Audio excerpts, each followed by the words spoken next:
It's March the 6th, 1945, in the German city of Cologne. Operation Lumberjack is underway. It's a big push to put a foothold up and down the west bank of the Rhine. The war is reaching its inevitable conclusion, but many Germans are still fighting on.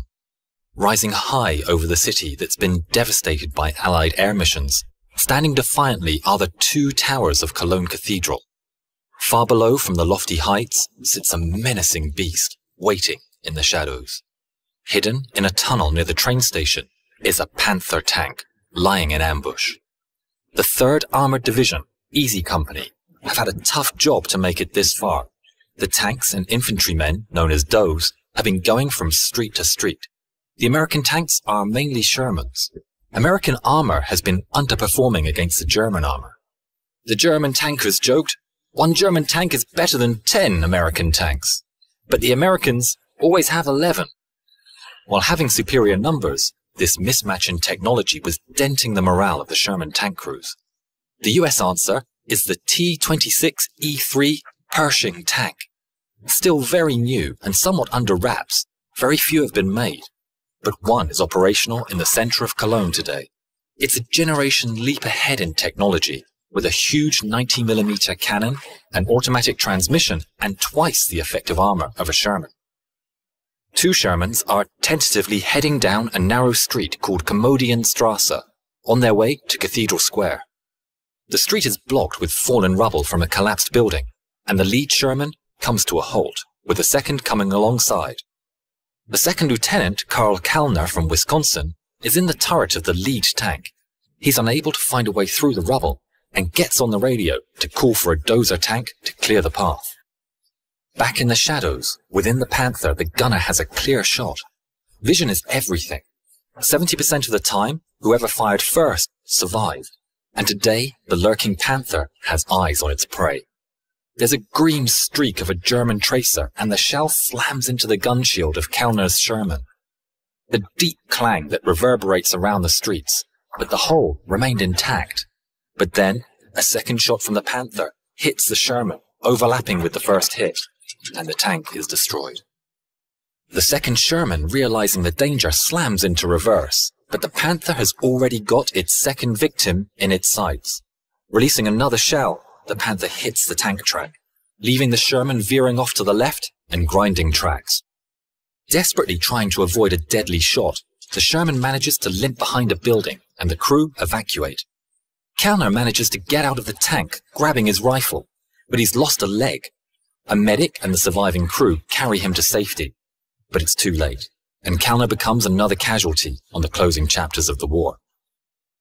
The Panther commander, Oberleutnant Wilhelm Bartelborth, is standing tall in the turret.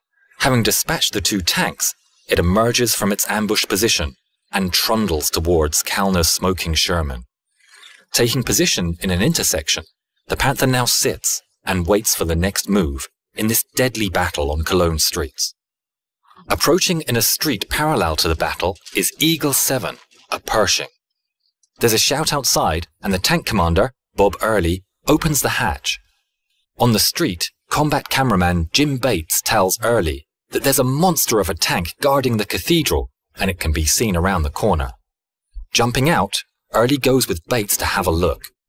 Taking cover in a building, they see the monstrous Panther sitting at the intersection, its gun still facing down Straße towards the Shermans. With its gun in that direction, Early realizes they can head up the parallel street and attack it from the side. He heads back to Eagle 7 to tell the crew the plan. Key to this is his gunner, Clarence Smoyer. Clarence has proven himself to be an excellent gunner, and in the brand new Pershing, his skill has saved his crew many times in the push across Germany.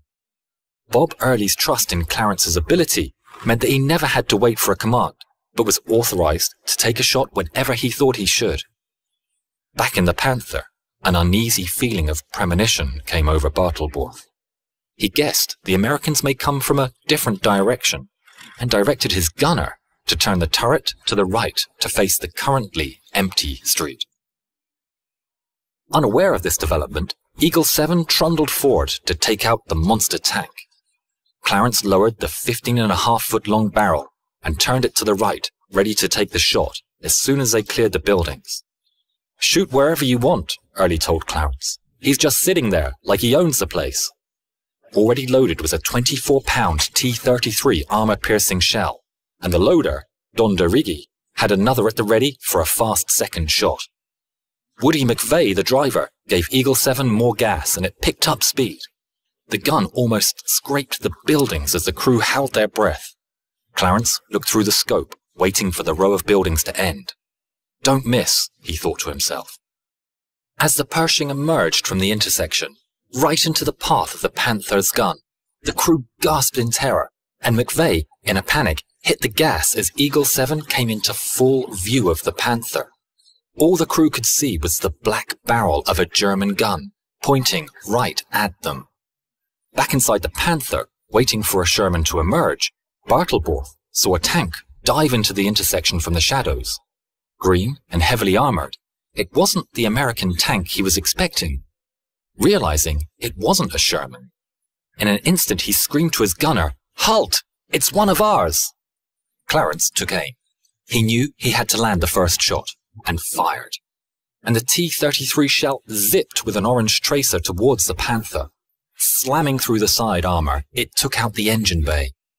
Clarence's view was obscured by the dust kicked up, and he wasn't sure if he'd even made a hit.